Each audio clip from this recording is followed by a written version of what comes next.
Welcome, everyone. This is Victoria Gallagher. Victoria, thank you so much for being here with me today. When you and I interviewed, I was on your podcast a few weeks ago, and I feel like you and I have such a just mutual feelings about a lot of the same things. And I felt this connection with you, and I decided right then and there, when I do a podcast, you're going to be my first guest. So I am so grateful for you being here, and I would love it if you would just tell us a little bit about yourself. I know that's a really open-ended question, but I just want to see what surfaces. Absolutely. Well, thank you so much for having me on your show, Lori. And the feeling is definitely mutual. Every time we interact with each other, it's amazing. This year has brought us together so many times between getting together for Mark Castor and Kelly Woods, and then had you on my podcast, and now I'm so thankful to get to interact with you again on your podcast. So just a little background. I have been a certified hypnotherapist for the last 21 years. Prior to being a hypnotist, I used to be a financial consultant. I was in that world, in the investment world, for probably about 8 or 9 years, but fully um, licensed as a stockbroker for about 6 years. And prior to becoming certified in hypnosis, I was just kind of at a point where I really just lost my passion for what I was doing, and started taking a lot of personal development courses, and that led me to making the decision that not only did I want to get out of that business, but I wanted to get myself into a position where I could really help people with things more than just their finances. It's funny, when you are a financial consultant, most people, when they come to you and you meet with them, they don't even really want to talk about their finances. It's probably one of the hardest things people really have a hard time talking about is there how much money they have. And so a lot of times people would come in and they would talk to me about their problems, and just and so I was already kind of dealing with people in that way. I was already doing a lot of somewhat motivational speaking, and pumping them up and helping them feel confident, and doing all those things. And so it just really seemed to really make a lot of sense to move in this direction of helping people with their personal development. And so long story short, I ended up becoming certified in hypnosis, hypnotherapy. I ended up having to quit my job really, really early because my boss found out what I was doing, and about a month after, I signed a lease on my office space, and pretty much I'd signed contracts on all these ads. I mean, I really went for the gusto when I broke out of hypnotherapy school. I'm like, okay, I'm starting my own business. I'm starting my own office. I'm going to make the biggest hypnosis website on the planet, with lots of things that you can buy, and various different, I was thinking I was going to have a hypnosis site with about 500 different programs. And a lot of people just told me, oh, you can't do that. No, you can't make any money doing that. And I set out to prove them wrong. Not That wasn't my only mission, but it was really to uh, really explore my passion and really take it on. And I was pretty pumped up after I had, taken a lot of these personal development seminars for myself. And so at that time, I would not back then describe myself as somebody who had any dealt with this imposter syndrome, that we're talking about here today. But it was something that did come up and creep up over time, believe it or not. I mean, sometimes, you can start off very confident, but then have a few things that shake you up and really rock you to the core. And then that can cause some of the self-doubt and feelings like, oh, I'm not really sure if I know what I'm doing. So that's a little bit, little bit about my backstory and how I got involved in hypnotherapy. I love that. So, how long after you completed your hypnosis training did you move into what you're doing now full time? Where, that delineation where your boss found out what you were doing and said, you're done. What did that timeline look like? So let me give you the full timeline. So it was January of 98 that I took this personal development course. And then throughout all of 98, it was like there were many different levels that you could go through for this personal development course. And so by August of that year, I made a decision that because I just kept getting haunted in my mind, telling me that I needed to make these recordings. I needed to make these meditation or visualization recordings. That's the way I heard it in my mind. I'm going to make visualization recordings to help people to visualize their success. And so so it was in August 98 that I just said, yep, I'm going to do it.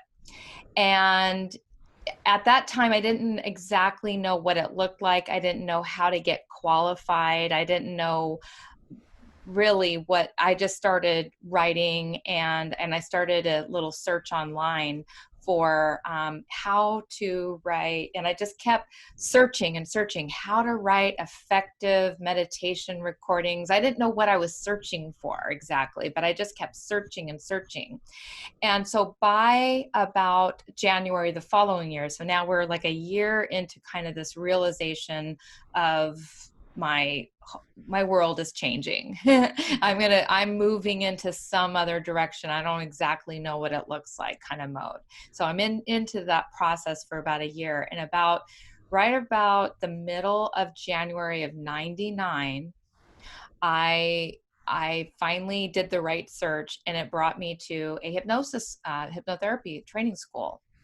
And I'm like, there was a class. I was living in Las Vegas at the time. There was a class that was starting in February, like February 1st, like 2 weeks from, and it was like right down the street. I wasn't even thinking I was going to find anything like that or close to home or anything like that live where I could just go and learn how to do this. And I'm like, oh my God, like this is exactly what I've been looking for. I mean, prior to that, I kind of thought maybe I might want to go get certified in coaching. And so I was hemming and hawing for the longest time over signing up for Coach University, but I just didn't do it. I wasn't taking any action on that.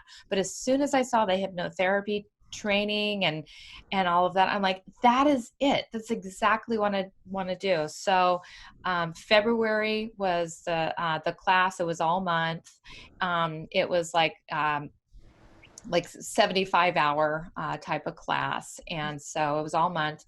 And then there was the next class in March. So there was certified hypnotist and then certified hypnotherapist that was happening in March. And so I went through that in March.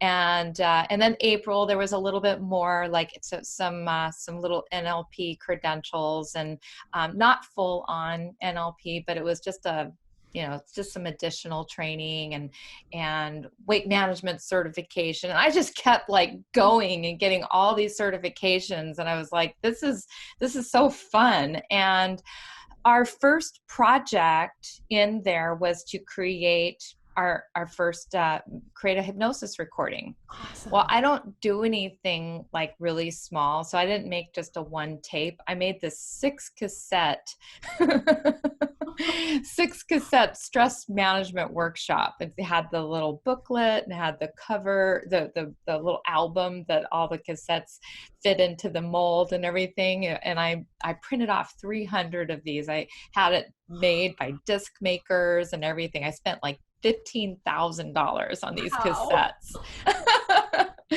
And I started my website, which was a really funky named website. I mean, hindsight 2020, it was my first website was called Metascapes, meta, like metaphysical, Uh-huh. Metascapes Healing Visualizations.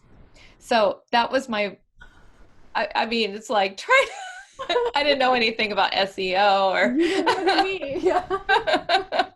like, yeah, try to, of course, trying to spell this name out and everything. Okay. So anyway, it was literally the day that I graduated from hypnotherapy school. I set out to get my business license. I just said, I'm going to open up an office and I'm actually going to, I wasn't even intending to start seeing clients. I was just doing this just to get some credentials enough to write the hypnotherapy recordings. But we were hypnotizing each other in class, and I was going home and practicing it on my friends and my family. And I'm like, you know what, this is great. I'm going to just open up an office, and this is going to be my new job. I love that.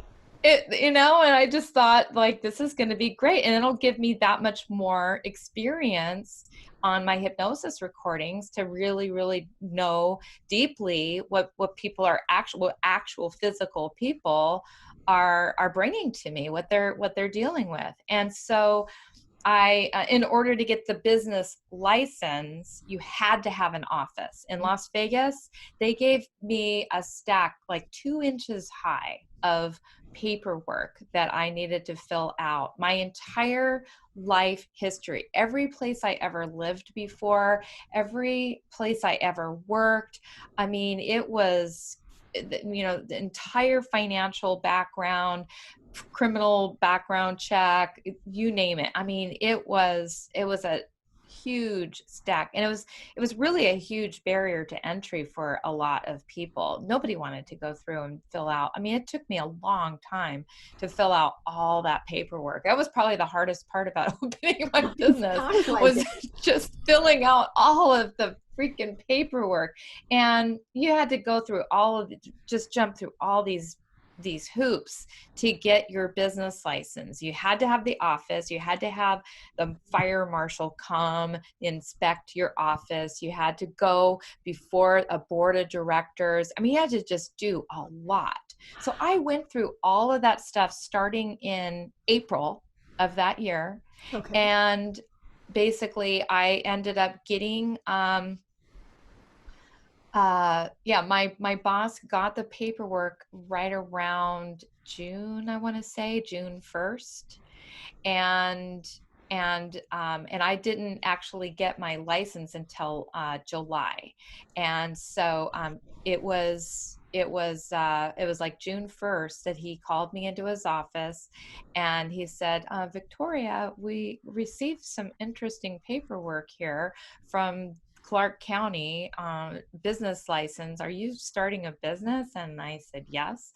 And he said, okay, well, we can't have this. This is a conflict of interest. I'm thinking to myself, like, this is a purely innocent thing. All I wanted to do was make these hypnotherapy recordings on the side. This is going to be my, my side business. I can, of course, sit here and do but because of the fact, I guess, that I'm going to have this whole office and all of that, he just felt like it was going to be a conflict of interest. And so he said, you've got 30 days to make a decision on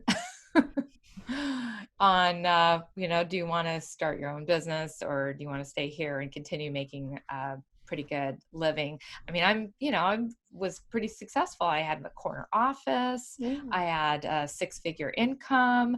I had everything going for me. I had a mortgage on a house. I had car payments on a nice car. I had, a fair amount of debt that anybody in their late 20s might have. And all of those classes that I took throughout 98, I was still paying those off, paying for my hypnotherapy certification course, paying office rent, paying advertising, all of these expenses. Of course, I'm not making any money yet because I literally just opened my office, and I decided to jump. Wow. And and yeah, it's so that's the timeline. It was like literally a couple months. I quit my job like literally 2 months after I got certified in hypnotherapy. That is amazing. I feel like this is going to resonate with so many people who have that safety net and they're afraid to leave that safety net. So is kind of an example. I think so often we get ourselves stuck in these what ifs. And you had the what if happen to you. You had that rug pulled out from under your feet. When he set you in that office and said, okay, essentially gave you an ultimatum and said you have a month to decide, did you consider giving up on your dream, or was it right away, I'm going for it, I have to pursue this? What was that I like for you? knew I knew I was going to pursue it, and then, to make it even more complex and interesting, I did have this idea in the back of my mind that I had a pretty decent book of clients developed at that time that were, I mean, very loyal to me. And when a broker leaves, usually they just take your book and pass it out to everyone in the office. And I thought, maybe what I'll do is I'll go ahead and partner up with a broker in the office and give her all my clients, and we can work it out to where I take a portion of what she makes, and from my clients. And so we sat down, we had this little this plan, this master plan behind the scenes, and I spent that 30 days, even though, like, I didn't tell him what I was going to do yet, but I spent it trying to build up this relationship between my clients and her. Hmm. And so the day came, I said, okay, I've made my decision, I'm leaving. But here, Shirley's going to take over my book, and we've got it all worked out. And he said, no, no, no, it doesn't work that way. Doesn't work that way. And so here I thought, like, I'm still clinging a little bit to the safety net. And it's like jumping into a deep end, thinking that you have a what do you call the ring that helps you? Like the life preserver, The or life yeah. preserver. I think I've got a life preserver on, and I actually jump and I realized, oh, I don't actually have a life preserver at all. So there wasn't any turning back. I mean, I would have had to, I mean, and not only that, but I had an investment program too that I had been putting all this money into that didn't vest. For every month that you put your 25% of your paycheck into this program, it was stock. It was a stock program. So you put 25% of your income into this program. That was the max you could do. Every month, it didn't vest for 2 years beyond that. So I had 2 years worth of my last 25% of my last earnings tied up in stock that I had to leave on the table. So it wasn't even just Oh leaving the, no. oh yeah, So you had to totally walk away from it. totally walk away from it. Yeah. I mean, call me, young and dumb. I don't. Well, today, knowing what you know, if you were to go back, what would you tell that Victoria who, It's going just to heard be, it? Go yeah, ahead. it's going to be okay. It's absolutely, you're going to have to, I mean, I made some mistakes along the way, which I will definitely be happy to share with you. And if I could go back and tell that person what I know now, I would definitely have done things a little bit different. I still would have made the jump, but what happened to me, so here I was having the confidence in myself, this total self-belief at that time that I can do it, because I had, for the last year, I'd been taking all these personal development courses, been taking hypnotherapy, I've been taking all of it, reading just so many books. I mean, it was such a huge growth spurt. So I was just I was living on a high of, you can do anything, follow your heart and the money will follow. And so the law of attraction is gonna save you. And so I had this very naive, new surface belief about the way all of this stuff worked, and about what it really means to follow your passion. And so I had the false sense of security that everything was going to be okay.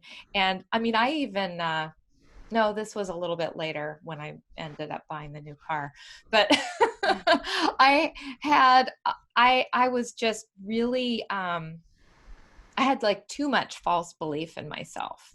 And I mean, as if you can have too much false belief in yourself, but I had a certain amount of belief that all I had to do was just follow my heart and everything was going to, work out okay. Well, it didn't work out okay.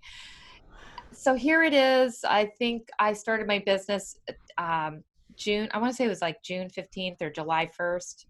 July 1st. Yeah, July 1st was the official day. July 1st, 1999.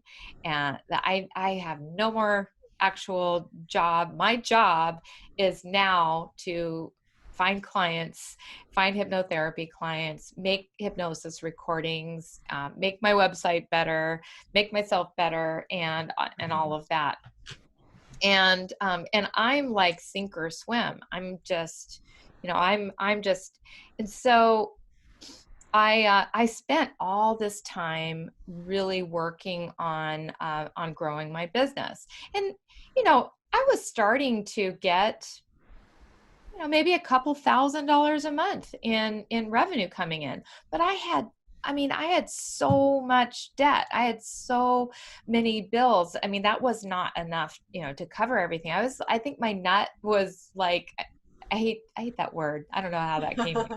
But I had about $6,000 before I was even going to be on the plus side. Like, so that was how far over my head I was, because I could, because before I was making a 6-figure income. So I had a mortgage, I had a car payment, I had all these expenses that, that were akin to making that kind of money. But now I'm making less than poverty and still with the same bills. And then if that wasn't worse, if that wasn't bad enough, two more kind of bad things came my way in that same year. So I when I left my job, I chose not to take the insurance, the Cobra. I'm like 28. I don't have any health problems. I'm fine. I don't need to take on that extra expense right now. And I end up in the hospital with no health insurance, with a collapsed lung. Oh my gosh. 10 days with chest tube and surgery. And that was probably about $30,000 without any health insurance. So that happened. And of course, I'm recovering from that. I'm in the hospital, can't work. I'm just kind of not, things are not going well. Then on top of that, my ex-husband, who, bless his heart, he just wasn't very good with money. And we weren't really good about the way that we ended up doing our divorce. When we got divorced, we basically split up our credit cards because we had all our credit card payments, and we didn't change the names or anything like that. We kept them in our joint names. And I said, okay, these are yours. You pay off these. These are mine. I'll pay off these. But we didn't even think to change the names. And so him not being very good with money, and he still had available balances on these credit cards, he maxed them out. He maxed out these credit cards, $25,000 or something like that on his end. And then he got his new girlfriend, became pregnant, and he had all these expenses, all these bad things happened to him. So he ended up filing for bankruptcy. Oh my goodness. And so because they were in joint names, that ended up reflecting on me. So it became my debt that I had to assume. So 30,000, 25,000, had to, I mean, it was absolutely nuts. It was nuts. And I wasn't getting anywhere at that time with my business. I ended up in January the following year, 2000, January of 2000, I filed for bankruptcy. And it's so talk about feeling like a fraud. Talk about like you should follow your dreams. Everybody needs to follow their dreams. And here I am, I'm following my dreams, and look what happened. Oh my gosh. Oh, my heart goes out to you. Thank you so much for sharing this because I think this will resonate with so many people. Yeah, it was embarrassing, and it didn't stop there. Because after that, I mean, I refused. I mean, part of it I brought on myself. Well, I mean, in a way, if you believe what I believe, I mean, I brought it all on myself. And, I mean, none of that had to happen. I mean, these were poor choices that I made. I made the choice not to get the health insurance. I made the choice to not get divorced responsibly. And, we probably could have paid $1,000 to a divorce attorney. We were friends. We just figured, we're not going to attack each other and have to do all this. We're just going to do this amicably. But that was a choice. I made the choice to leave, and follow my dream. So all of these, I mean, I put myself in that situation. So it's nobody's fault but mine. And, but then, beyond that, I did choose to continue not looking for a job and just doing my business. I really believed in the whole theory of Think and Grow Rich, I mean, just burn the boats, just burn the boats. I'm never going back to work again. I can't do that. And my mom was telling me, maybe you should go and get a second job. I'm like, no, if I do that, then I'll never do this. Mm-hmm. I don't think and that was what I told myself. Couldn't tell you if that was true, but I knew that if I spent any time getting caught up in trying to make a living some other way, this was never going to work out. So I had to do it. I had to continue pursuing it. And so it was after asking my dad for some money and feeling so humiliated about that, asking my younger sister for money, my mom helping me a little bit, and then even a friend of mine who I knew had, he was fairly successful, and he had some money. And after I got off the phone with him, and I was so freaking humiliated, I was just so humiliated. That's when it just all like happened. I just started crying, and I'm like, what have I done? Like, this is insane. I mean, this isn't the life that I imagined. This isn't me. This isn't Victoria. This isn't the Victoria I know. I'm begging for money. I mean, I was successful a year and a half ago. I was successful.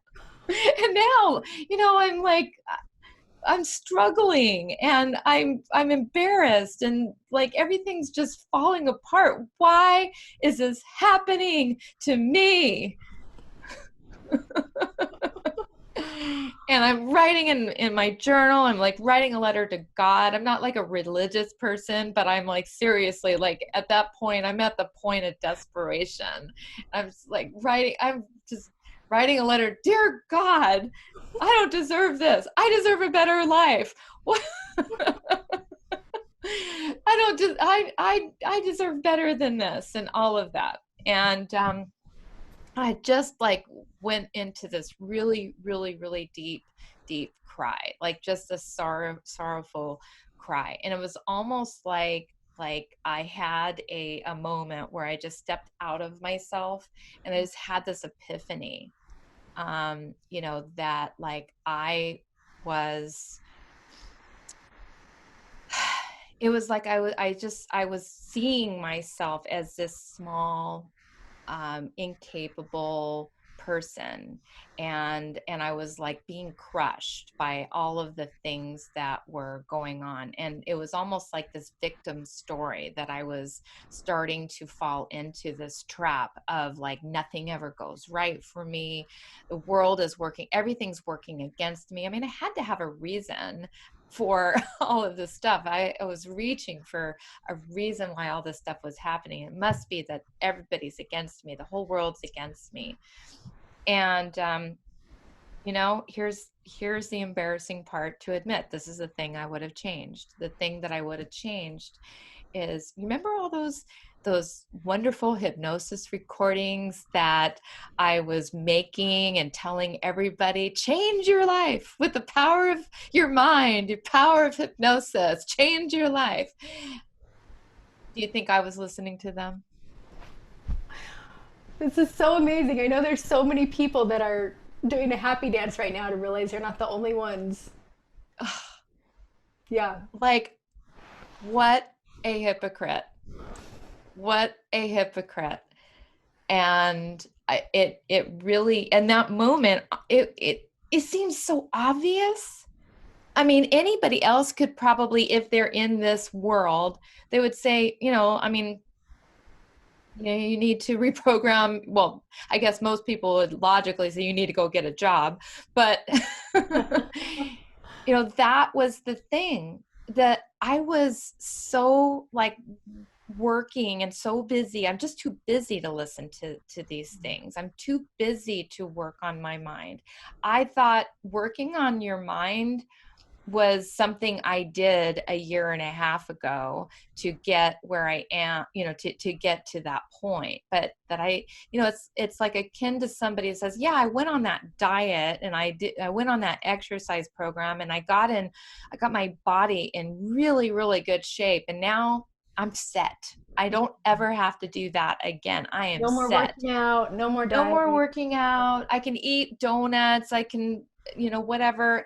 And I am set. I'm good to go. And that was sort of the mindset that I was in. I thought I was good to go. I had these epiphanies that came about in the seminar. And I thought, I don't need this crap, like everyone else does, but I'm good to go. And it pissed me off when I realized, like for myself, I realized, you know what? Just because you teach the work doesn't mean that you don't have to do the work. You still have to do the work. And it was like lightning bolt. It seems like such an obvious thing, but it wasn't obvious to me. It wasn't obvious. And it was like literally, okay, right now, okay, I get it. Right now, I'm gonna start this process. And I started writing my own scripts for myself about being successful in business. And I started just listening and program and, listening to other people's things too. I mean, I was just anything I could get my hands on. It's like, okay, I'm ready. I am ready to get back into this and to absorb this information, to actually do the work. And I started doing the work, and like, it seems like too good to be true for this to happen. But literally, within like 3 months from that point, I had never turned a profit. I'd made some money, but I'd never gotten over the, making more income than expenses. And I finally, within 3 months of doing that, I don't want to say it was like a week or 24 hours later or anything like that, but just 3 months later, it's like, boom, I actually am in the black. Wow. I had my own Black Friday. That is And amazing. yeah, like, and once I got into the black, it was like that confidence that like, okay, well, if I could do that, then now, I'm going to have my first $10,000 month. And, and then I'm going to have a $20,000 month. And, and I I just kept that process going, and I just kept listening, and I kept just checking in and doing whatever what it did. It's like, it's not like the hypnosis all of a sudden magically attracted people coming to my door. But what it did is it just put me into seeing things that I wasn't seeing before, seeing opportunities that I wasn't seeing before, being more present and in the moment. Because like when you're just like working, you're not even like really present to all the opportunities that are coming to you. And so I would do things like, list my site on places I didn't think to do before, or advertise in a different way, or put have a kind of a crazy email marketing campaign, or just little things. I was just listening, I was receptive to the ideas, and then I would start actually doing them. And that's what the whole point of listening to the hypnosis programs do, is it just gives you that confidence, gives you that motivation, gives you the perspective, and causes you to start doing the things differently. So long story, but I think it's worth people hearing that sometimes your worst nightmare, it does happen. But that became I mean, it was so long. I used to leave the bankruptcy part of that story out, because for the longest time, I was really embarrassed to tell anybody that I filed for bankruptcy. It's a shameful thing. It's a very shameful thing. But I think people need to understand that you can do that and then you recover. Many successful people have filed for bankruptcy, Yeah. and then they rebounded. Yeah. One of the things that has stood out to me the most about your story, a few times you've mentioned stepping out of a victim mentality and taking responsibility for where you were. And I think that can be a really hard thing for people to wrap their heads around. But my own experience in that arena is that it's incredibly liberating, because all of a sudden, if you're responsible for where you are, then you have the power to get yourself where you want to be. So I love that part of your story. Thank you. It's so true. It's a hard pill to swallow, to realize, wow, I put myself into this position. I created this, but it's also very empowering, because if when you take responsibility, just like you said, you realize like, well, if I can create that, then I can actually create what I do want instead. Yeah. Can you speak a little bit to, you said at one point your mom was kind of encouraging you to go get a job. I imagine there were maybe other voices in your ear doubting you. Did those voices ever become your own voice, where you were telling yourself, "Oh, I should just do that"? Can you talk to me about how you talked yourself through that or worked through that to get beyond Yeah, that? there have been, and I don't. One of the things I want to also address, I'm going to get to that, but it's not without having to say that, I haven't made it.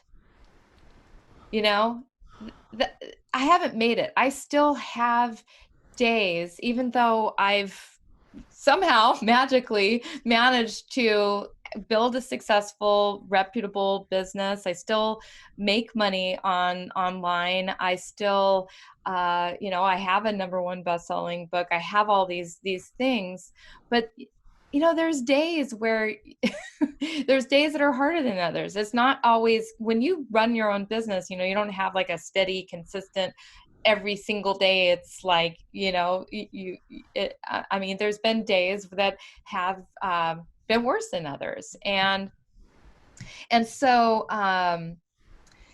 there have been times in this whole journey, ups and downs, years, bad months, bad days, some are better than others, where you kind of go like, oh, those voices about getting the job they did become mine at some point. They have come in every once in a while and just, for lack of saying a swear word, screw this. Screw this. I'm going to go back. I'm just going to go to work. And it's like, no, no, no. I'm unemployable. I am not, I'm not even, like, the voice comes in occasionally there when there have just been those the days from hell, because they do come every once in a while. You do have a bad day every once in a while, and it's just like, screw this. I'm just I can't figure this out. I can't figure this out. So I'm just gonna go get that job. That maybe they were right. Maybe they were right. Maybe I'm not. And but the thing is I mean, I have for the most part. I mean, I think I've succeeded at doing at doing this, but there's just those times, and I think that's what we're talking about, the imposter syndrome. There's those times where you think, ah, you know, Yeah. maybe I'm not doing it as well as everybody thinks that I'm doing. I think that's the one that kind of comes up for me, Mhm. is maybe is I think, I think people think that I'm doing a little better than I than maybe I am doing. Yeah, it's so amazing to hear you talk about this because when I first encountered your work, I heard a hypnothoughts talk by you, and I Yeah. was listening and I'm like, oh my gosh, this woman has made it. I was, I was just enamored with the work that you do, and I still am. And I think it's so helpful to hear that you struggle with the same things that so many other people do. And being a person who has chosen to make myself a little bit more public, a lot of people come to me with these doubts. And it's the same thing. For me, it's really reaffirming to hear that people are struggling with these thought processes of you're not ready, you're not good enough, you can't do it, because it helps me realize that those voices for me, it's everyone is going through this. And I think the people that are successful are the ones who do it in spite of that voice. Those voices are still there, but they keep doing it anyway. Yeah, that's the one thing. I mean, I think that's one of the things that does separate a person from, you know, um, having the imposter syndrome is one thing. And I think we all have it, and it has uses, and it can also be very useless. But that was one of the things that I was thinking. Where it's very useless is where people just allow themselves to get stuck in it, and they're not willing to just embrace it. And I think the more, what you're doing is brilliant in actually bringing it to the forefront and giving people a platform to discuss it. Because the thing is that I don't believe there's a person on the planet. They say that 70% of all successful, or of all people, I don't know if it's all, but they say that 70% of all people have this, right? But I mean, you don't really hear about people's stories when it comes to how they actually feel. And so you look at everyone that is out there succeeding and doing what you do, and you think that they must have it all together. That they don't ever have bad days, that they don't ever have self-doubt, that they have complete belief in themselves, that that they just keep moving forward, and that they never procrastinate. They're always motivated. They have perfect self-confidence, and everything that they do is perfect. Mm-hmm. And so we're afraid. Most people are afraid to even discuss what might really be going on at the surface, and how we even overcome that. And I Yeah. think it's really brilliant and really important for your audience to know that, I mean, no matter what somebody looks like, I'm pretty sure that Tony Robbins has had moments, just knowing what I know about people, and the anatomy of success. I mean, I think you're lying to yourself if you don't deal with this. I really agree with you. And I think the reason I feel an urgency to get this message out is because I think that what you and I do, and so many people, whether they're hypnotists or change workers or coaches, we have something of value to share with the world, and we don't have to have ourselves completely figured out. I just talked to my mentor Mike Mandel, and he says I never will have arrived, but he's been changing lives for decades, and I think the sooner we get started and move past that, the better. So will you speak to me, so when you're having one of those off days and you're thinking, oh, I should just go get a day job, and you're kind of struggling with that, which I so relate to that. How do you move past that? What gets you over that hump so that you feel revitalized? Is it, you wake up the next day and you realize that was just the mood, or what is it? Yeah. So, and just speaking to the Mike Mandel thing about, the haven't arrived. I mean, that's kind of what I meant by, it's like, I haven't made it yet and I never will. Like, you're never going, that's one of the things that's a statement that they make to you, in Landmark, one of those seminars. You're never going to make it. And that kind of sounds like, whoa, that's a negative self-talk thing to say. You're never going to make it. But what it does is it just kind of opens up there's not going to be that time. There's always a what's next. That's the thing. You're always going to be. And so that's why we really want to embrace this moment where we're at right now, and do and work with what we have, because there's always going to be something better, something something that we're going for. But getting back to those days that I have told myself, yeah, I think maybe I'm going to go back to work. Well, first of all, I will just imagine what that's like. And that, for me, honestly, that kind of kiboshes it at the moment, because I really will. I'll travel into that moment. It's like, well, what would I even do?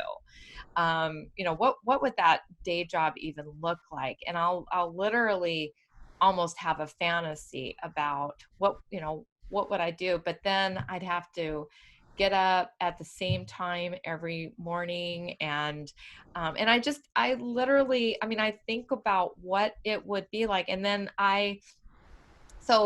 then I put that aside, and the next thing that works for me is feeling gratitude, Mm-hmm. and feeling appreciative, because usually it's those moments where, it's not like things have been going bad for an extended period of time. It may be just that I'm having a bad day, so I just need to put it into perspective that this is just a temporary moment. And most people, and I'll just be grateful. It's like most people don't even have their own business.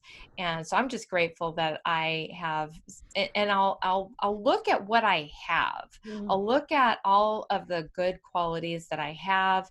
I'll thank myself for my powerful mind that attracts success to me. I'll thank myself for, like, and every order that comes in, I will really put myself more into the present. And I was like, even if it's like a silly $15 order, I'll be like, thank you so much. I mean, most people don't just get $15 sent to them through the internet. I mean, that's pretty cool. Yeah. Like, I never forget my very, very first, the stress management workshop cassettes that I was selling. I sold that for like $59, and then plus shipping. And, so it was, I don't know, like $64 or whatever, that somebody would like. That was my very, very first order. And there's like, you don't ever get over that. You don't ever get over, that first, that exhilarating feeling of some random person from another state that's never met you before, trusting you that your product is going to be the end all be all to their problem, and they're trusting you that you're going to send it, and they've sent you money, they're trusted you with their credit card. And so I feel like I have a responsibility to people for the rest of my life to help make them feel better. Like, what if I didn't exist? Like, Yeah. what if my website went away? I can't go away. I have too much invested in, Yeah. I mean, people have too much invested in me right Yeah. now. I mean, I have people out there, so that's the other thing is, I start to feel gratitude, I get present, I'm thankful for everything that and then I start to realize that um whenever I get to feeling that way, it's just my ego. It's usually just my ego that is like having a little temper tantrum, like it's not going my way and right now. And and it's not like, everything is okay. Everything is actually okay. There's ups and downs, and there's ebbs and flows. And so you have to take the good days with the bad days. And so I'm making that about me when I'm having a bad day. Like, it's all about 100%. I'm making that about me. Mm. And so you have to turn that inside out, and you have to think about the people that you are helping. And that, to me, like, gets me through everything, is that it is about helping other people through exactly what I'm dealing with right now. I need to turn my focus around, and it's like, boy, if I'm feeling like this, there are a whole lot of other people that are feeling like this, but they don't even have the tools to Right. get themselves out of that. So I need to make sure that I keep myself healthy, keep my business healthy, because they need me. People need me.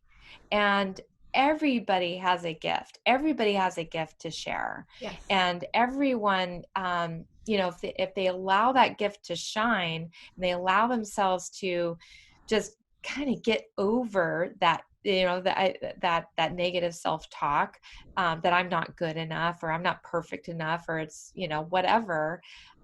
We have to stop that, because we do have that ability. We have such an ability to help other people, but we can't help people if we're kind of coiled up in a corner, feeling sorry for ourselves, and feeling like we're not good enough, or not perfect enough, or somebody else has got it figured out better than I do. We Yeah. all have our own unique individual gift to share, and it is absolutely our duty and our responsibility to share it. And once I get back into thinking about that, then that definitely helps me get back up. I love that. And a moment ago, you said that you would kind of give yourself a pep talk. And I think you said, I have a great problem. I love my problem solving mind, or something to that effect. And I thought, man, our self talk is so powerful. So often when we're having this imposter syndrome, it's because we've let those outside voices saying, this can't work. We've let them get inside and become our own voice. And sometimes it can be as easy. I always tell people, two things cannot occupy the same place at the same time. So if you're telling yourself, I love my problem solving mind and I'm here to make a difference in the world, though all those impostery voices aren't going to get in. I have a couple more questions I would love to ask, but before, I want to check in and see how you're doing on time. Are you okay if we keep going? Yeah. Yeah, Okay. no, I'm definitely good. Yes. So I This have is, yeah, two. I'm really enjoying our Me conversation. I had too. no idea how it was going to go. It's just one of those things, like, Yeah. you I mean, sometimes, have you ever dealt with you deal with a client that comes to you with something like, I've not really dealt with this before. And it's like, I'm not really sure how this is going to go. And then you get into it, and it's like, oh, this is going great. Yes. Yeah. And I didn't do a lot of prep coming into this, because just the interviews that I've listened to you in the past and the connections that you and I have made, I knew this conversation was going to flow. But to me, I am getting so much value from this. This is a million times better than I even would have expected. My goodness. So, Well, thank yeah, you. I Thank love you. this. So, two questions, and you can address this in whatever order. One thing I would like you to speak to the perfectionists out there, the people who are waiting Mm. till everything is just right, till they have the perfect office space, if they're going to do this virtually, the perfect setup, the perfect script, whatever it is, if you would speak to the perfectionism. And then I would love to talk about your books and the process that went into writing a little bit more, what the content is, because I'm embarrassed to admit that I haven't read your books yet. And just hearing you speak, I'm like, I need to get my hands on those books. As soon as I get offline, I'm going to go order them. Yeah, so definitely the perfectionism has been something that for me has definitely gotten in my way in the past. And, at some point I was able to, I don't know how I let it go and made that transition. I want to kind of tap in and see if I can really come up with, but the thing is that I realized, I mean, I had a mentor at the time, and she was, I mean, not a perfectionist, but she was definitely getting herself out there and her web sales were just flying through the roof, where mine were just kind of trickling along. And here I was, I mean, just working on just perfecting these recordings and perfecting my website and perfecting this and perfecting that. And it's almost like one day I just sort of had this like awareness of how it's never going to be perfect. It's never going to, that is just a limiting belief that whatever it is that I have is not good enough.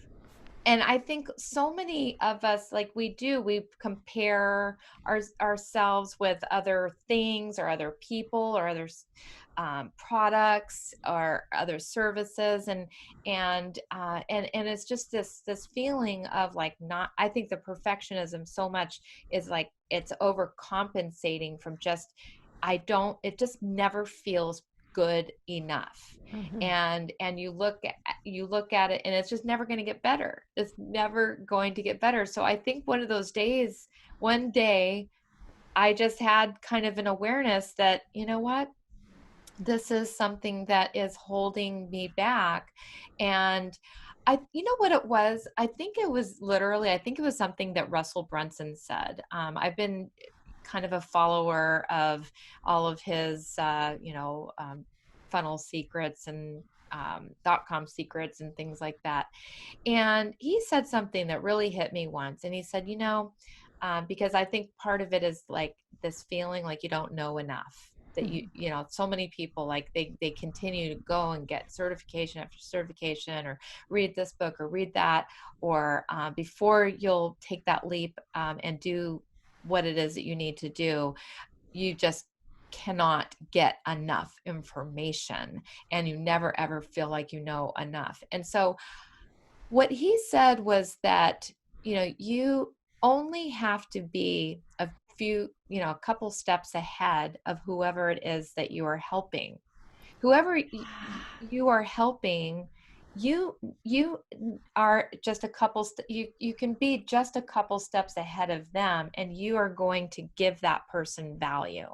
And so I know enough to know that I am ahead of this person.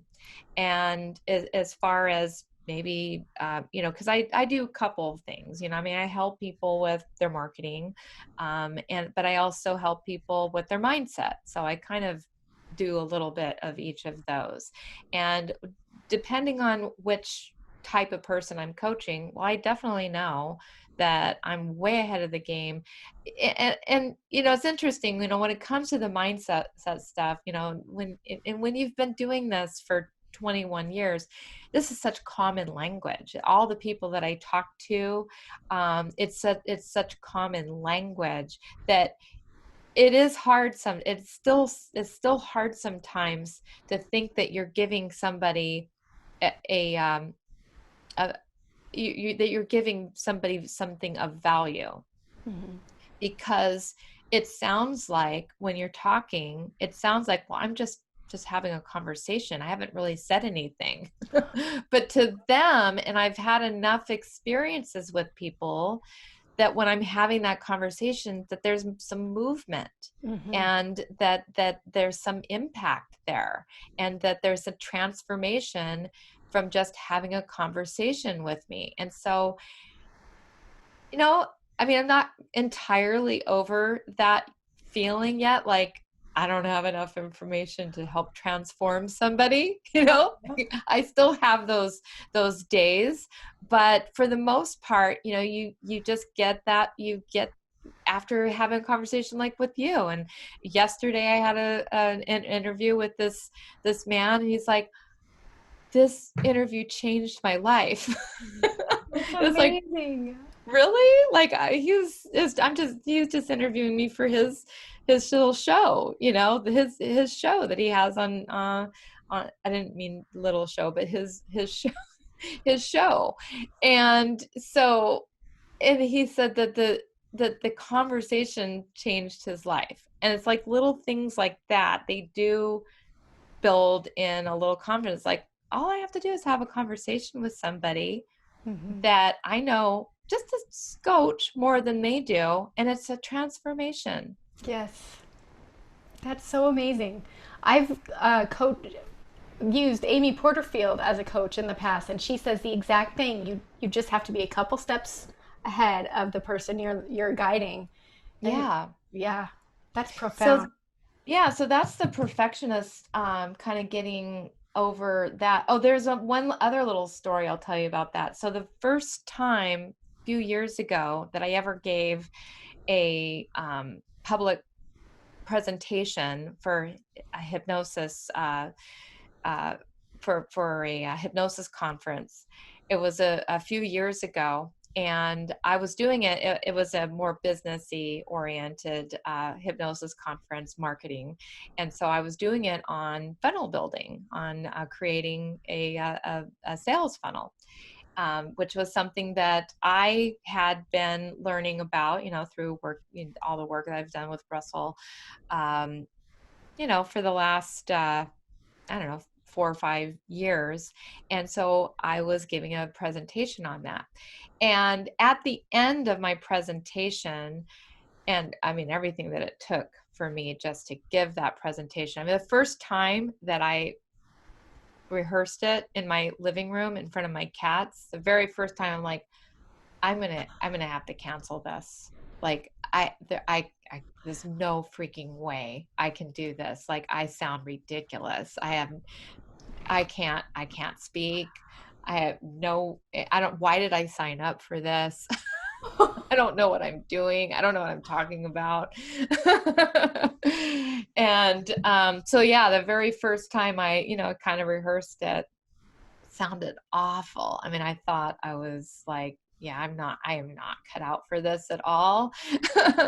And and then I heard later, after I had given that presentation, and there were probably, I don't know, 12 or 18 presenters at this, they said, you were the best. You were the best presenter that I would have never, and even in way hindsight, like most people are like, I would have never guessed. I thought you were an old pro at this. I would have never guessed that was your very first presentation. And so at the end of my presentation, and how that kind of got validated was, one of the audience asked me if I would coach him. And you know, do you offer coaching? Well, of course I do. Of course I do. Of course I, you know, go back home and I'm like, well, how am I going to? What does a coaching package look like? Yeah. Yeah, exactly. Exactly. And I mean, I spent more time researching how to put this coaching package together than all four of our sessions, but it was amazing, you know, because he, you know, he ended up like really singing my praises at the end, and really feeling like he got a lot out of it. And so but I did tell him, I, you know, because before we, after I put together the packet, the proposal and everything, I said, you know what, I just have to get something off my chest. And I told him, I said, this is the first one of these that I'm ever doing. And oh my God, that made all the difference in the Oh, world.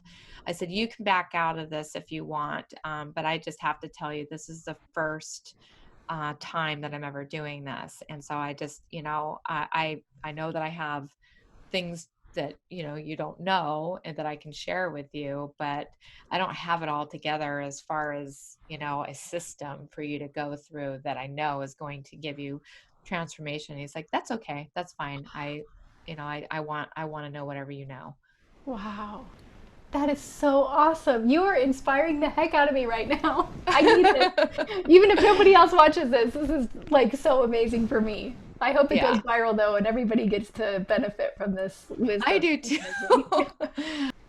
I would just love to know a little bit more about, for me, as a person who aspires to write a book at some point, just like I used to aspire to start a podcast at one point, I'd love to know a little bit about the process, but also about the content and what the reader can hope to get from reading the book.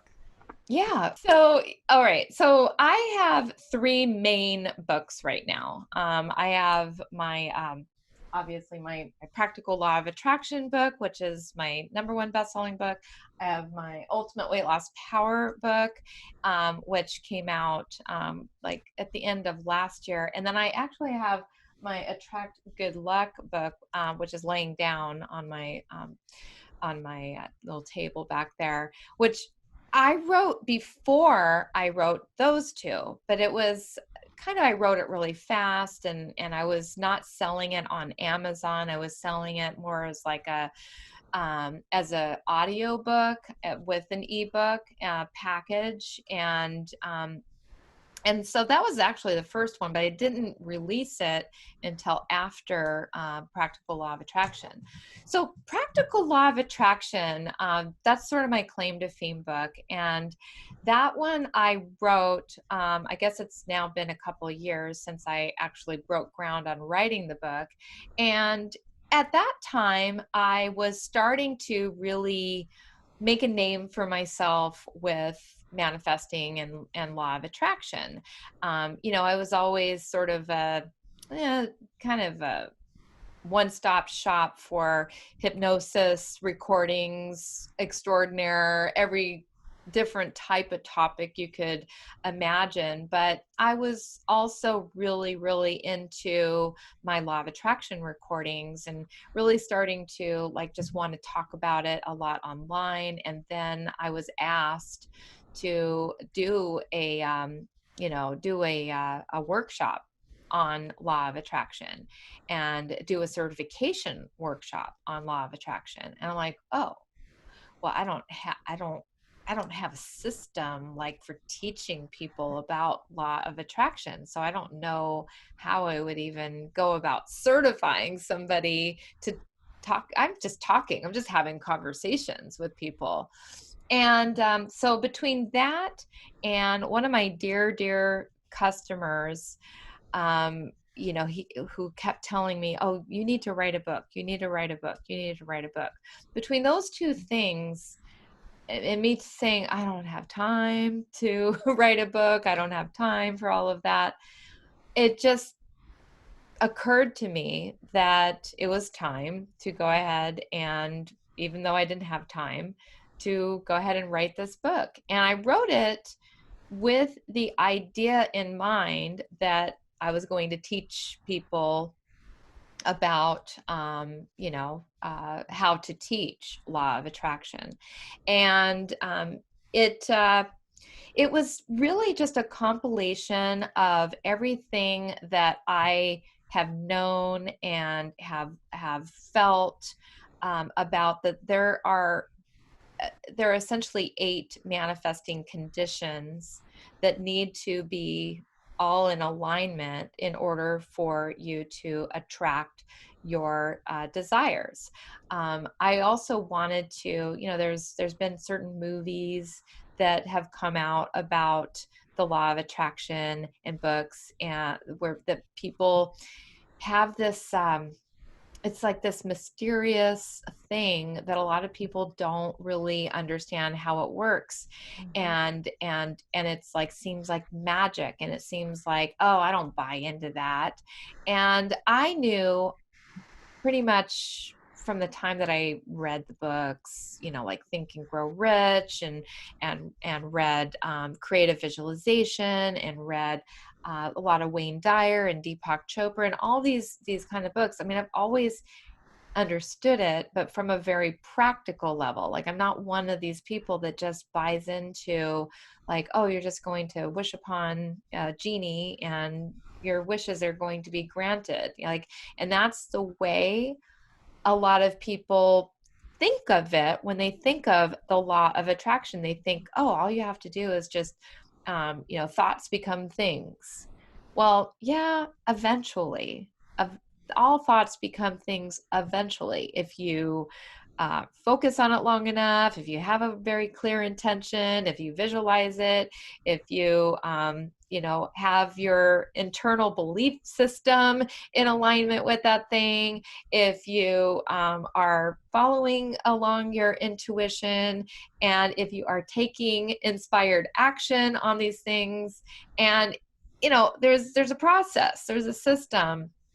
And so I just really delve into the real nuts and bolts, the real how to. And that's what I talk about in my book, Practical Law of Attraction. And then, and then my Ultimate Weight Loss Power Pack is a 12-week hypnotherapy program that, back in the days when I was first starting to work with weight loss clients, I created that system, and that's the system that I was using with hypnotherapy clients to really cover all the bases of everything that a person needs to do in order to have effective weight loss, from dealing with their mind to their visualization to just drinking more water, Yeah. which a lot of people don't like to do, to exercising, to healthy eating habits. Like, the whole thing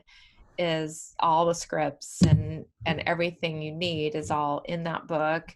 And it helps, it helps the hypnotherapist, or even the individual who just wants to lose weight, to really get in. Again, sort of, I guess the theme here is like in alignment with everything happening all at once.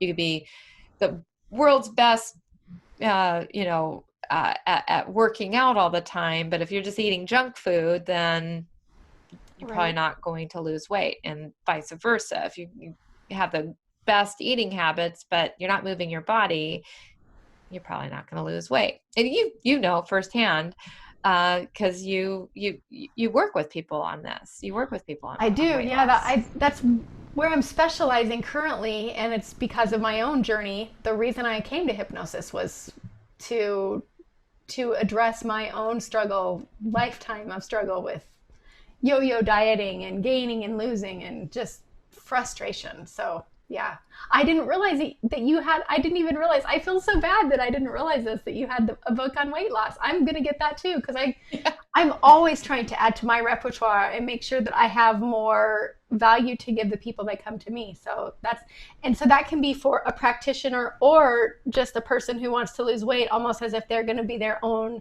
self hypnotist. Exactly. I wrote Okay. it sort of bilaterally, thinking along both journeys of, mostly, I mean, it's definitely for the hypnotist, and it really gives the hypnotist like a step by step. I mean, almost like business in a box. Nice. I had about 38 different hypnotists endorse the book before it came out. And boy, that's a job. Just collecting all the endorsements and doing all that. But so that was a lot of the feedback that I got was like, this is like a business in a box, and you could actually really start your own practice, and it, it gives all of the forms that you fill out, and all. So it really is designed for the hypnotist, but a layman person could just make their own recordings on their phone, and go through and do the self hypnosis themselves as well. So, when you thought about the actual process of writing a book, how did you go from it being an idea to actually following through and getting it done? What kind of. It was interesting because right before I was, or right at the time that I started writing it, I was a little bit like disorganized, and I don't know if you know who Michael Lozie is, one of my mentors. He wrote a book on law of attraction, and it was about 10 years ago, and so he's kind of become one of my mentors, and he wrote the foreword to my book. And anyway, I ended up interviewing him on a podcast on how to write a book, and it was really interesting because he helped me so much with the process of, simplifying writing the book. Of, number one, just, when you write a nonfiction book, I believe, you start off with a table of contents. You figure out like what are going to be the main points that I want to get across in this book. And so I just would, just like basically yellow, I call them yellow stickies. What do you call them? Those Like the post-it note. Post-its. Yeah, Yeah. yeah. So you I take call them take stickies too, so I'm like sticky. take the Post-its, and you just, every single idea that you want to be in that book, and then you can kind of move them around and see what order you want things in. And it's like, well, this definitely has to be in the book. This definitely has to be in the book. And you start to, like, really work out a table of contents. That's how I initially approached it. And so I wrote my table of contents. Then the way that he told me to do it is like, you actually like lay out the book. A lot of times people will start with an 8.5 by 11 sheet, but books are not 8.5 by 11. So you get your layout into, 2 pages of 6 by 9. That's the typical size, of the book, 6 by 9. And then, you put in all of the little chapter headers and a little blank page. Well, if you've got 24 chapters in your book, you've already written 48 pages of your book. Wow. Because there's like a blank page, before so 48 pages is done already just by doing that. So now it's just a matter of like outlining each of the pieces that, okay, now in this chapter, I'm going to cover these 3 points. In this chapter, I'm going to cover these 3 points. In this chapter, I'm going to cover these 3 points.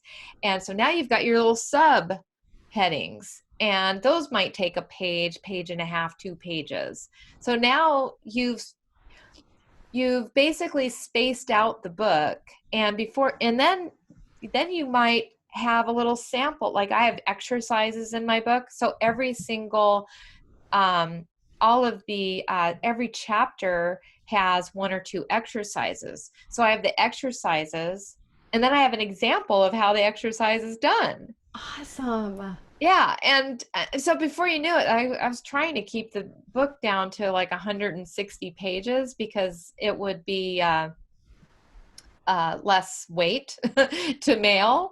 But my book is almost, just shy of a full pound. It's 269 pages. And it's got illustration so that was the other thing that these were some tips that I got from him. It was, because you want to appeal to your visual, your auditory, and your kinesthetic person. So you put the exercises in there to appeal to your kinesthetic person. You put the visual, I got it illustrated, and I actually created 2 characters of people that go through all of the processes in my book. And this is how Emma the entrepreneur did it, and this how Soulmate Seeking Sam did it. And they had, they were just like these characters that would appear throughout the book, showing the illustration of how this really happens. And so that really brought the book to life. And it was a really, really, it was a fun process. I am so inspired. I love it. That was another moment of that self-doubt, because I had written hundreds and hundreds, if not 1,000 hypnosis scripts in my life, and people, and I've gotten pretty nice rave reviews about those, so I don't have any lack of confidence or self-doubt when it comes to that. But writing a book felt different to me. It felt like I'm really, like, you're really kind of getting to know my personal writing style. Like, there's a difference between writing a hypnosis script and writing a your thoughts on paper. And so so I didn't know how well received if it was going to be any good. I mean, I thought it was good. I let my husband read it, and he's a little bit, he's a very critical person. So I can't really totally get like anything past him. I always have to, so he definitely feeds my perfectionism a little bit. So, which is okay. But anyway, I had no idea how this was going to be received. And of course, I wanted to get some endorsements. I wanted to get some endorsements for my book. And I wanted to get like Bob Doyle and Joe Vitale, and Richard Nongard was the first person that ever read my book. Oh, And that's he read it. He actually read it. And I was just blown away when he came back and said what he said. And then when Bob Doyle read it, like, he actually read it. Because they tell you, you got to make these little blurbs. Otherwise, nobody's going to take the time to do it. And they're not going to take the time. These big shots, they won't take the time to read your book. And there's some that did and some that didn't. But Bob Doyle actually did read my book. And I started crying when I got back the endorsement that he gave to me. It was like, whoa, he actually read it, and he validates this. Oh, One of the teachers from The Secret. yes. And he really liked my book. And so that I was like, wow, this will be interesting. And then I got my first review on Amazon, and now 134 reviews later, most of them 5 stars. Most of them. If you hang on, though, that's where your little imposter syndrome comes in. You hang on sometimes to those, those 3-star, 2-star, 4-star, it's like reviews. It's like, Yeah. damn. Yeah. Yeah. But Wow. yeah, that was definitely a process of getting, I think that's when you go for it, and you do the things regardless of whether it's perfect. And talk about like not wanting to stop until something's perfect. I mean, writing a book can take some people years to get done, because you keep going over it and over it and over it and over it. It's never going to be perfect. It's never going to be perfect.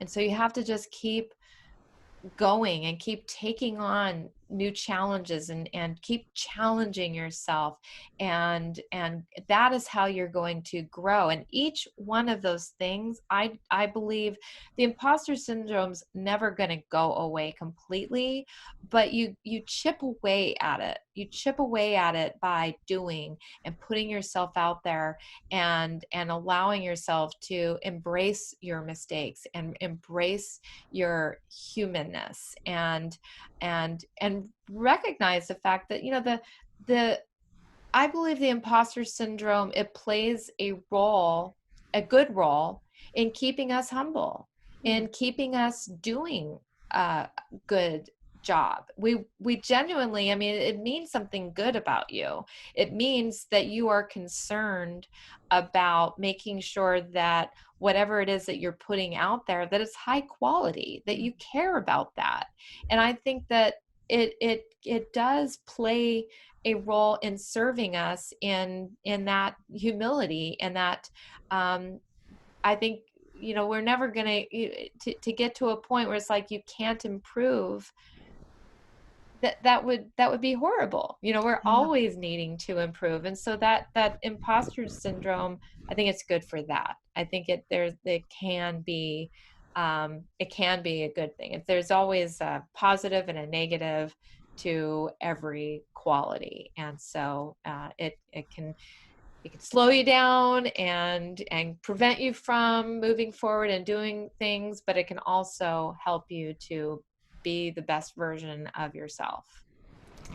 I love that so much. Thank you so much. I feel like that's such a perfect place to end. But before, just in case, is there anything else that you would want to say to a person who's waiting to get started? I I'm going to interrupt you before you can even answer, because the thing that I keep thinking is, if Victoria looks back and she sees the person who was perhaps in the hospital bed and $30,000 in debt plus $25,000 in debt, plus she's not making enough to break even, and now here she is 21 years later and looking back and so grateful that she went through that. And so I just ask you, whoever is listening or watching, fast forward 20 years. Where do you want to be 20 years from now? And let that person, let that version of you come and tell you what you need to know about taking that next step. And Victoria, do you have anything else that you'd want to say to a person who has been waiting to get started? Yeah, the thing is that there's always going to be that some type of a roadblock. Like right now, in this time, it's May 19th, I guess. And so we're still kind of dealing with the coronavirus, and that's an excuse for some people that, oh, let's just wait and see how everything comes out. Next a couple months from now, it'll be something else, because it'll be summer, it'll be the middle of summer, and you're going to be putting the kids back to school, and then it's going to be the holidays, it's going to be Christmas, and you're going to want to wait until that. And then, well, you might as well just wait until the new year. And, the thing is that you have to stop waiting until the perfect time. You have to stop waiting until you're perfect. You have to stop waiting until the perfect idea comes along. Just try something, just do something, just, if anything, just to grow from the experience, and something will come out.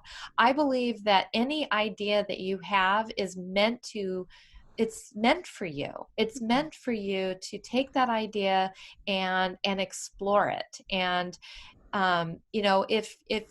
if you fail, so what? Yes. Failure is only feedback, right?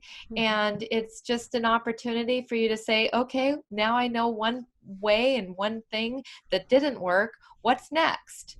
And it's just a life experience. And so we only get this one life, we only get this one opportunity. And just, it's never too late and it's never too early. And the time is now. So if you get committed to it and begin it, then you are bound to have some kind of good thing, positive, come out of it. And that's what I want for everyone, is just for people to just get out of their comfort zone, step out there. And it can be a little icky and uncomfortable to think you're not good enough, think you don't have it all figured out, think you don't know enough, the time's not right yet, perfection, all of that. But just don't let that stop you. Just start today, right now. Do Yes. something right now. Yes, I second that. Awesome. Victoria, where can people find you? And I'll put this all in the show notes underneath as well. Sure. So I have like 1,000 websites, but I've got them all basically culminated under my name now, victoriamgallagher.com. And so if you go there, it kind of it gets you where you want to go. My podcast, my other product websites, my seminars, my book, everything is all branched off of victoriamgallagher.com. Awesome. Thank you so much, Victoria. I'm so grateful that we did this. This exceeded all expectations. Thank you. Thank you for having me. It definitely exceeded my expectations. You are a wonderful interviewer, Oh, and it's definitely my privilege to have been able to be the second guest on your show. You ask very authentic. You're just such an authentic, genuine, loving, kind, spirited person, and I really, really enjoy all of our interactions. me And too. yeah, and I can't wait to like actually see you in person. I don't know if we've ever have we met in person? I Like, don't, not that I'm aware of. If we I had, don't think we have. I didn't know it. I bet we've passed each other in the hall at Hypnothoughts. Yeah, it'll be great to actually finally like see you in person after Yes. all of these online interactions. If I it feel like hap I know you. I feel the same way. If it happens, are you going to be at Hypnothoughts this year? I will. I Okay, definitely will. me If it too. hopefully like, keep our fingers crossed it can happen. Are Yeah. you how about you? I am actually booked. I have a talk to do there. I don't have a pre or Mhm. post, but I will definitely be there if I can be. Yeah, I have actually two. I have my I think it's like my top 10 manifesting meditations, and then I have actually how to write a book with Jason. Oh, We're nice. doing it together And that's a pre or post, or that's during the conference? during the conference. I Okay, still have not done any pre or post there. it seems intimidating. It's a lot of work, but I will definitely be at that if I can. If it's as long as it's not at the same time as mine, I'll be there. Yeah, Oh, cool, that's awesome. cool. I I hope they feel do. I hope it can go off. me too because I think even if it were to be a virtual thing, there's so much value just from being there in person and just being in proximity with all these people who have such hope and such love and such amazing tools to share with the world. Is there's something dynamic about it.